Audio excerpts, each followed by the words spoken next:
Linya, brother. Bagisi. Linya na, be.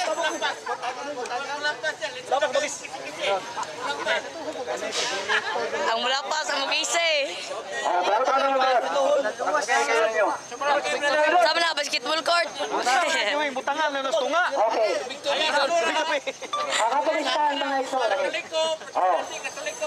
Alam sa inyong kasayuran. Ang atong speaker karon ang depensa sa inyong pangutana.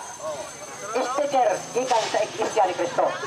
Ang moderator ang iyang religion under sa Romana Katolika, Apostolika. Pero karon ka moderator, wala ko religion. Okay, karon. Ang bisita una. Okay. Ang open forum. Ihanyo ang mga questioner na dili mula pa sa Marxism line. Paglikay sa virus sa inyong laway. Tama po, tama. Oh, wala pa kumatuglasa, hindi pa kumatagdan. Ako nang likayan, anak. Okay. So, just to respect the role on the floor. Okay. Ang atong respondent karon, Iglesia ni Cristo, ang pangatana, isakit sa lang mautana. Apan bis sa tema. Okay, bis sa tema. Bisa maglayang. Ang atong bisita mo, tagana itong priority. Tagana itong priority. Salamat. Gikan sa lugar ng utana. Magkawayan, San Pedro de Bao, Adesino, Bundok sa Katoliko. Mayang hapon, Brad.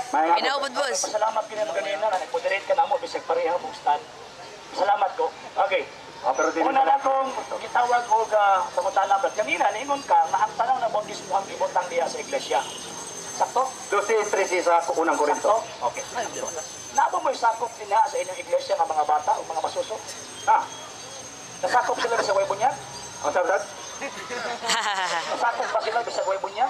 Wala pa, bata pa man. Wala pa. So nasakop sila sa Webunyan? Tugod sa ilang mga ginikanan ni Iglesia ni Cristo. Pero nasakop sila sa Webunyan? Sakop anak man sa... O isang sita sa Biblia, kapitulo, versikulo nga, pwede kang masakop sa Iglesia sa Webunyan. Yan sama sa Iglesia ni Cristo mo, tugod sa dili, kauban sa usa ka panimalay. Ako nanguntanan, kauban ko. May tubag na ko, Brad. Ako pangutan na usang sitas. May tubag na yun ako. Kauban sa panimalay. Walay sitas. Very good. Walay sitas lagi.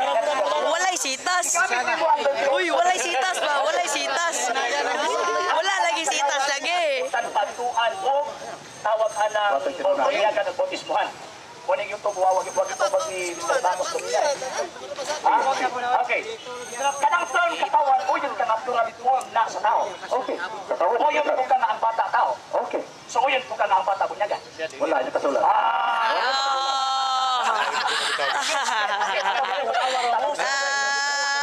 O yun siya ang tanang tao. Ba't nga nagmantika? Gipainitan na. Siya ang bata tao. So at itahon yung karoon na ang bata bunyagan. Wala na kasulat. Oh, natin kung uyong gawin na kasulat eh. Lagi. Pero, bisa na may nakasulat, pero uyong ka na ang bata tao. Okay, bisa na may nakasulat ang bata tao. Okay. Para sa asa man ang bunyag sa tao sa ayo. Sa tao, nakasulat eh. So uyong ka na ang bata, pwede bunyagan. Wala yung nakasulat. Para si Osala, laban na ginagawa. Next question. Next question. Sado na, boss. Gisa na, gisa. Gimantikaan na, gimantikaan. Last question. Kining kitawag o bautismo na nakasulat sa Biblia, mao na inyong gisunod. So kung walay mabasa din niyo sundon. Bautismo? Di ba? Kung walay mabasa sa Biblia, din niyo sundon. Ay, ama, bautismo lang. Ano yung bautismo lagi? Kung magbautismo nga dili mabasa sa Biblia, dili sundon. Kung saan ang bautismo? Bautismo na gani atong giskutan. Mo lagi na mo ang giskutan ng kanila. Lagi. So kung dili mabasa, mabautismo ka o dili mabasa, di na sundon. Sundon nila. Wala po may Muslim dili mabasa ang bautismo, nakabasa sa. Kanina man god, sa imo ang mga tubag kanina, way mabasa. So, ni assume ko o ni presume ko na ikaw sa imong baruganan dili mo mosunod kay way mabasa. Sabay sakto. Sabay mabasa nimo. Sakto ba dili? Lagi dili sa. Very good. Sakto man. Unsay mabasa nimo? Unsang sita sa Biblia, kapitulo, versikulo nga ang mga bata dili munyagan. Oh. Asa? Walay mabasa lagi. Way mabasa. Way mabasa. May mabasa. Ay, may basa. Basa. Iyo kay basa. Huwag magbasa. Ang hilom ko. Okay. Ang bata tao dili. Ang Bata tao dili. Sana iro. Sana iro. Kaya kayo ang na ang ilang mga bata ko no sabok sa ilang iglesia pero way bunyag. Pero ang iyang gibarugan mga imo daw sabok ang tanang gibunyagan gibutang diha sa iglesia. Kunya nagbutang sila og tao diha sa ilang iglesia nga way bunyag. Nadi pagano din membro ani mga igsoon. Agay. Kaduhang punto. Sumala sa gitawa sa Biblia ang bata tao. Inyong anak ko, mga pagano. Pagano ka lang, magsimbaw mo ang manikil. Logic, it is an art and science of correct reasoning and correct thinking. Papatuloy namin Simbang larawan, ang fallacy of silence or fallacy of consecutor.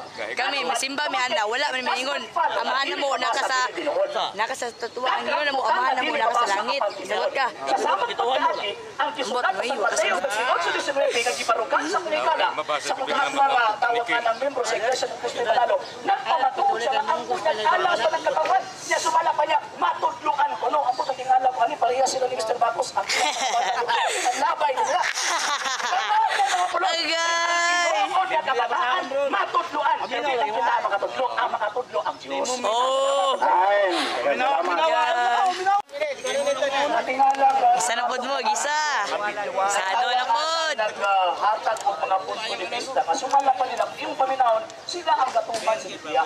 Di sila matuog kuno kay ang bata di matudluan. Question, sumala sa Biblia, matudluan bang bata? Papunta na ng Biblia. 28 sa Jesus dito ba o nakadungog ako? Wala ba dahil ka mo makabasa nining bahin sa kasulatan nga nag-ingon?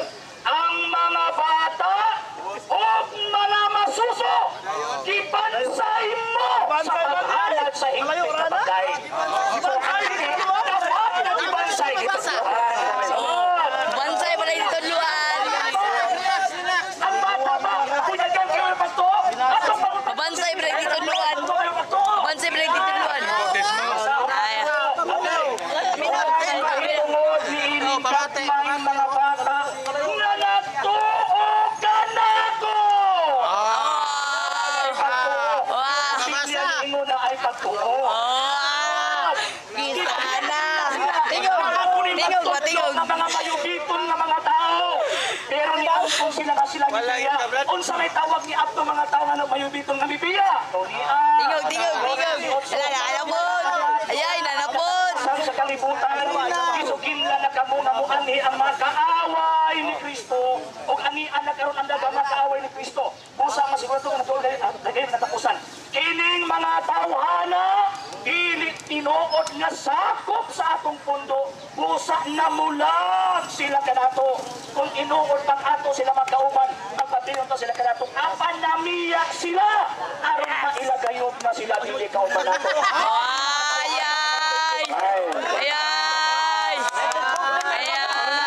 Alang sa mga dugang videos and informations, just click like, subscribe, then click the notification bell for more updates.